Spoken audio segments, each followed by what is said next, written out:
When my wife said I should tell this story, I told her she must be crazy. In the past, I've only told this tale to a small number of people, and none of them believed me. In fact, it took my wife 20 years to decide if she, herself, even wanted to believe it.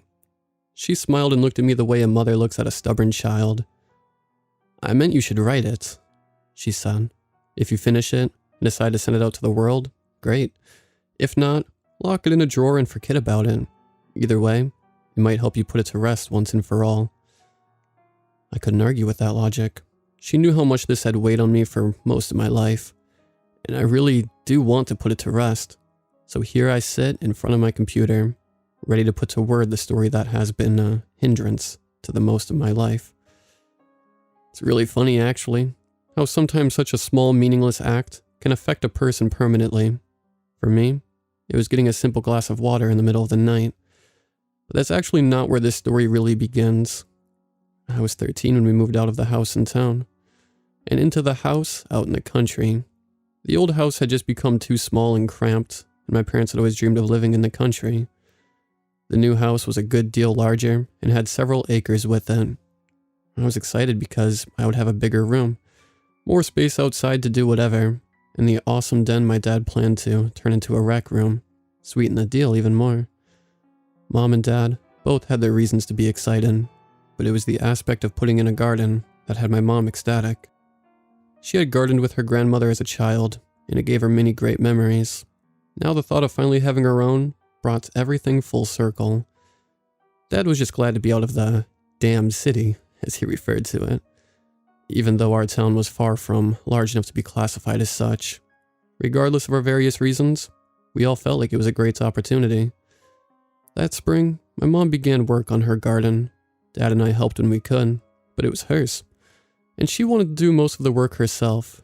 By the beginning of summer, the garden was planted with everything from squash, okra, green beans, tomatoes, and peppers. "It's only a matter of time before we have fresh veggies," she excitedly told my dad and I at breakfast one morning. "I can't wait." Dad looked at me with a grin on his face. It had become a morning ritual for Mom to go out to the garden as soon as she got out of bed. There, she checked the progress of every plant, making notes as to when the optimum time and date to pick it would be. Then in the evening, she would turn around and do the same thing all over again. She was taking gardening to a whole new level, and my dad and I couldn't help but see the humor in it. It went that way for the next couple of weeks. Then one morning, Mom came in from the garden in a fluster. "Something ate all of my squash," she said. "They would have been ready this morning, but when I went out to pick them, they were all gone. Every damn one of them." Dad laid down his newspaper. "Maybe rabbits," he told her. "We live far enough out of town. Could even be deer." Mom stared at him with a look that could melt steel. "I don't care what kind of animal it is," she told Dad. "I just want them out of my garden." Dad and I looked at one another. I could tell there was a trip to the hardware store coming up in the near future. About 2 hours later, Dad and I had returned, and we were finishing up installing a plastic wildlife fence around Mom's garden.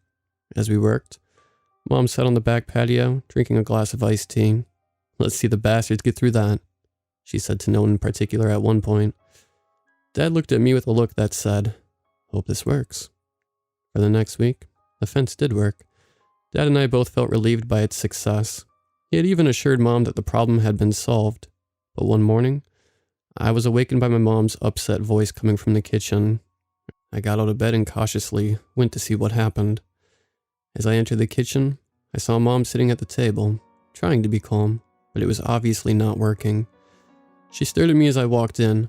"They ate my tomatoes," she said with ice in her voice. "They just broke right through the damn fence." I didn't say anything. Instead, I went out the back door to the garden. I walked around the fence and finally found where the mystery critter had broken in. I just stood there staring. Didn't make any sense. The fence didn't look like it had been busted through at all. It looked cut. I pulled the two sides back together. It was definitely cut. And it ran up about 3 feet from the ground to just under the top of the 5-foot tall fence. I decided to keep this discovery to myself. Mom was already pretty upset, and I sure didn't want to stir the pot even more. Needless to say, Dad and I went back to the hardware store once he got home from work that afternoon. This time we returned with a roll of 6-foot-tall, heavy-duty poultry fencing and steel T-posts. As Dad and I put up the new fence, Mom looked on in silence. He hoped like hell this fence worked because it was obvious this was becoming an obsession with her. After 2 weeks with no incident, Dad and I had decided that maybe the storm was finally over, but to our misfortune, it was only beginning. It was a Sunday, and we sat at the table. Mom was cooking omelets for breakfast. I bet there are some nice juicy bell peppers ready in the garden. She said excitedly, "I'll be right back." She ran out the back door. Dad sat the paper down and we looked at each other. Before either of us could think, much less speak, there was a frustrated scream from the garden. "Oh, shit," Dad said, getting up from the table. "Come on, son. Let's go see what happened." We joined Mom by the garden. "Hun, you okay?" Dad asked her. She didn't speak, but only pointed. The fence was still intact, but there were vegetables missing all over the garden. "You still think it's a rabbit?" Mom asked Dad with unveiled contempt. Before he could answer, she turned and left. We went back to the hardware store. On the way there, Dad talked about how he had been wrong about the rabbits, that maybe it was raccoons instead. They had been known to climb fences. Didn't matter what was getting into the garden. I just knew I wanted to stop it so that Mom could relax again. We were back home a little while later with an electric fence charger and wire to put up the top of the fence. We both hoped the third time was the charm. That night after dinner, I was in my room reading a book. I could hear Mom and Dad talking in their bedroom. Actually, they were arguing. Mom was telling Dad that she didn't think he was taking the issue with the garden serious. And Dad was telling her that he thought he was taking it pretty damn serious, considering he had been to the hardware store several times to buy more stuff. After listening to them for a while, I decided that I would take matters in my own hands. I would wake up before either of them in the morning and check the garden. Maybe I would be able to either catch the culprit or at least put things back in order before Mom could see it. I set my alarm for 5:30 a.m. That should give me plenty of time to fix anything amiss. When the alarm went off the next morning, I grabbed my flashlight and quietly went out the back door. At first, there was nothing out of the ordinary, but when I got to the back side of the garden, I found something even more confusing than when the fence was cut. A furrow had been dug out underneath the fence. That in itself wasn't anything strange, but what was strange was the forked stick that had been wedged under the fence to hold it up and give the intruder enough room to crawl under. No animal I knew could have done this, but this opening wasn't even close to large enough for a person to fit through. I crouched down and pulled the stick out of the hole. The fence dropped right back into place with minimal damage. I gave the stick a closer inspection and realized it had been carved into its current shape. What the hell? I thought to myself. I shined the flashlight on the freshly dug earth, hoping to find any prints or other traces of the offender. There were none. Whatever had done this had been smart enough to erase any tracks it could have left in the dirt, but yet it hadn't put the fence back into place. Maybe I had interrupted it before it could. I filled in the hole, checked the fence one more time, and turned to head back to the house. As I was passing the fence charger, I had an idea. I unplugged it and went into the tool shed. I cut a length of wire, then I connected the hot wire to the rest of the fence. Once finished, I plugged the charger back in. "Try messing with it now, asshole," I said to myself. I went inside, crawled back into bed. Later on, when I got up, I found Mom in the kitchen reading a magazine. She seemed to be in a decent mood and never mentioned anything about the garden, and I wasn't about to bring it up. The rest of the day went by uneventfully, but there was still a good bit of tension between her and Dad.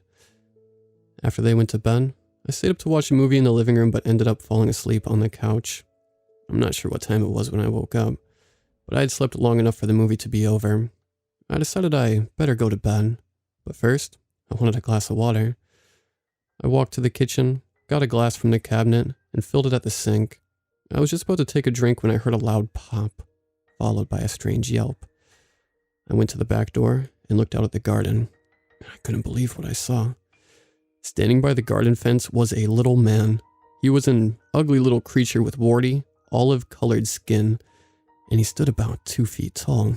His patchwork clothes looked like they were made from the fur of squirrels, skunks, and other small animals. That little man held one of his hands to his chest and was speaking furiously in a language I couldn't understand.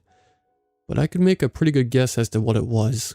He touched the fence and received a pretty good shock, and now he was cursing in pain. I watched unnoticed as the creature circled the fence, looking for any vulnerable place to get through it. Every so often, he would touch the fence again and receive another shock. With each failed attempt to gain entry, the little man became angrier, and watching him, I couldn't help but feel an overwhelming sense of evil surrounding him. After about 5 minutes, the little man came around the corner of the garden and stopped. He was looking toward the back door where I stood watching. I took a step back, trying to conceal myself better, but I could tell from the look on his face that he could see me. I wasn't sure if it was because he had been seen or because of his anger over not gaining entry into Mom's garden, but regardless, he stared at me with a look of extreme hatred. The creature pointed in my direction and began coming towards me. He stopped about halfway between the house and the garden. Then he said something in his language. Once again, I didn't understand him, but the intention was clear. He was threatening me. When he finished speaking, the creature turned and ran back towards the woods. I stood there for a moment trying to process what had just happened. This was unbelievable. It had never been an animal stealing things from Mom's garden at all. It was this creature, but what was it? I didn't know, but I hoped it would stay away now that it had been discovered. I placed my glass on the counter and went up to bed. That night my sleep was restless. I kept dreaming of the creature. In some of them, he was pointing and hurling his curses at me. In another one, he stood over my sleeping body, holding a small dagger to my throat. Upon waking from each dream, the more the feeling of dread surrounding the little man grew. For days after that, I thought of telling my dad about the creature, but in the end, I decided not to. I knew he wouldn't believe me. I would have to get down to the bottom of this on my own. One day, I rode my bike into town. Maybe I could find something out about the creature at the public library. I searched the stacks for about an hour before I came across a huge book about folklore. I checked it out and went back home. That night, I sat on my bed and paged through the book, looking for any information about what the creature was and how to spot it. I was just about to give up for the night when I found something. According to the book, the creature was a gnome. I couldn't help but think of the little statues, with their bright clothing and pointed hats, that decorated people's yards. The thought of the little creep dressed like a lawn gnome made me laugh. I continued reading. The lore about gnomes was much darker. They were troublemakers and thieves, but could be extremely vengeful when crossed. Well, I had definitely crossed the thing. I had cut off its access to any easy food source and caused it to be zapped by electricity. The book went on to say, the only way to get rid of a problem gnome was to kill it. How am I supposed to do that? I asked myself. I spent the next few days trying to come up with some sort of plan, but after a week with no problems, I decided maybe it wouldn't be necessary. That week turned into 2, then 3, and so on. Mom was finally able to enjoy her garden, and all the tension between her and my dad disappeared. I was hopeful the thing had given up and moved on, but in the back of my mind, I felt that this was just a calm before the storm. By the time fall arrived and school started, I finally succeeded in putting the creature out of my mind. With the gardening season over and fall in full swing, Mom's new mission was to decorate the house. One afternoon she went out to the barn where her crafting supplies had been stored since the move. But in just a few minutes, she came through the back door like a thunderstorm. "Well, it looks like we have rats in the barn," she said, flustered. Apparently, the rodents had laid waste to the good majority of her craft supplies. "What hasn't been chewed up is covered in urine," she finished, aggravated. For the first time since summer ended, I thought about the creature. I hoped it wasn't the culprit. That evening during dinner, Mom told Dad about the rats. "It's not uncommon to have a rat or two in an old barn like that," he told us. "But with the weather getting colder, there will be more of them looking for a nice warm place to nest. I'll stop by and get some traps on my way home from work tomorrow, and we'll put them up. Maybe that'll put an end to it." Mom looked at Dad skeptically. Her skepticism only grew the next afternoon when Dad arrived home with a pet carrier instead of rat traps. I had planned to get the traps, but when I mentioned our rat problem to one of my coworkers, they suggested this instead. He told us. He sat the carrier down and opened the door. A black and white cat came cautiously out of the box. It approached and sniffed each of us, before finally rubbing on Mom's ankles. You know how I feel about cats, she said to Dad. That doesn't seem to bother him, Dad replied, grinning. His name is Cosmo, and not only is he an expert rat catcher, but he's also good at keeping snakes away. Mom looked down at the cat. I'll give him a chance, she said with defeat. But the first rat I see that isn't dead, Cosmo will be finding a new home. Pretty soon, it was obvious the cat was here to stay. Cosmo was exactly what Dad had promised. If he wasn't coming out of the barn with a fresh kill, he was in the field looking for prey there. The surprising thing was, even though Mom typically hated cats, she began to warm up to Cosmo quickly. When his hunting was over for the day, he never went far from her side when she was outside, and if Mom was sitting on the back porch, he sat right at her feet.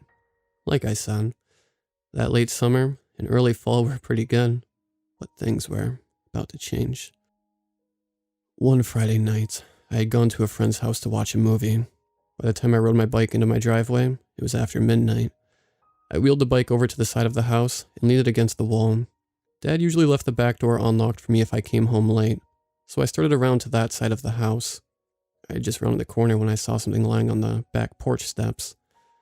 I didn't have a flashlight, but the moon was bright enough that I could make out what it was as I got closer. It was Cosmo. Or what was left of him. His head was missing and the rest of him was covered in blood. As I stared down at his corpse, something landed on the ground next to me. I looked at the object for a moment before I realized it was the cat's head. I was still staring at it when I heard a sound behind me. I turned around to find the gnome behind me.